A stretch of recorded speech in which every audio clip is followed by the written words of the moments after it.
Hi. So ஸ்பைஸியாக ஒரு chicken masala. 2 tablespoon coriander seeds மல்லி, 2 டேபிள் ஸ்பூன் ஜீரகம், 2 டேபிள் ஸ்பூன் சோம்பு, கொஞ்சம் பெப்பர், இது வந்து ஸ்டார் அனீஸ், சின்னமன், அப்புறம் வந்துட்டு ஏலக்காய், கிராம்பு, அப்புறம் பிரிஞ்சி இலை. ஸோ எல்லாத்தையுமே நம்ம ஜஸ்ட்டு ட்ரை ரோஸ்ட் பண்ணி கிரைண்ட் பண்ணிக்கிறோம். அப்புறம் எண்ணெய் ஊற்றிட்டு வெங்காயம், தக்காளி, ஜிஞ்சர் கார்லிக் பேஸ்ட், ஸோ அதையும் வதக்கி எல்லாத்தையுமே ஃபுல்லாக கம்ப்ளீட்டாக சேர்த்து அரைச்சிக்கலாம்.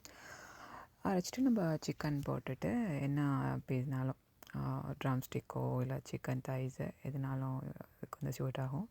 இது best combo for idli dosa. ரைஸ்க்கு நல்லாயிருக்கும். ஸோ இட்லி தோசைக்கு கண்டிப்பாக இதை ட்ரை பண்ணி பாருங்கள். இந்த ரெசிபி ட்ரை பண்ணி பார்த்துட்டு எப்படி இருந்துச்சுன்னு சொல்லுங்கள். பிடிச்சிருந்துச்சுன்னா லைக் பண்ணுங்கள், ஷேர் பண்ணுங்கள், சேனலை சப்ஸ்கிரைப் பண்ணுங்கள், கமெண்ட் பண்ணுங்கள். தேங்க்யூ. ஸோ இது வந்து எப்போ வந்து இது ஸ்பைஸியாக உங்களுக்கு எப்போயாச்சும் சாப்பிட்ணும் அப்படின்ட்டு தோணுல, ஸோ அப்போ வந்துட்டு இன்னும் கொஞ்சம் பெப்பர் நிறைய போட்டு நீங்கள் ட்ரை பண்ணி பாருங்கள்.